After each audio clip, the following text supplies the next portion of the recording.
Yo, yo, yo, yo! Jib Remix look sa mic. Mga panadero, asa mo? Tara na, mag-ako tagarina! Haha! Mag-ako tagharina para sa usa ka linggo. Kayang pandesal na to kusog kaayog benta amigo. Sako sa tuwo, sako sa wala. Pag-abot sa bodega murag niwang nakog kalit ba? Naglakaw kong hinay, kay bugat kaayo. Murag akong tuhod, gusto na mo retero. Ang akong kauban, sige katawa. Kaysa kadaghan harina mura kog buti nga multo na. Mag-akot ta, harina sa kariton. Kayog mahuddan ta, wala tay pandesal ug mabuntakon.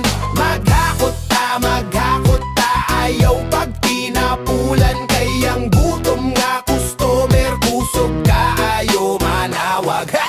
Alas 3 sa buntag na ana sa panaderya. Nang luspad pa ang nawong kay wala pa'y kapeha. Pagsugod ug masa, kusog ang makina. Pero ang akong tiyan mas kusog pagtingog kaysa radyo sa kanto nila. Nisaka ang harina nga to sa akong buhok. Pagtanaw sa salamin, murag tigulang nga lolo. Sige lang gihapon kay kinahanglan man. Kayang pandesal maoy bida sa among kabuhayan. Bisan kapuyog singot tagagay, padayong gihapon kay panginabuhi ni bay. Harina karon pandesal ugma, kung mahurot ang baligya, lipay ang pamilya. Maghakot tag harina para walay undang ang pandesal.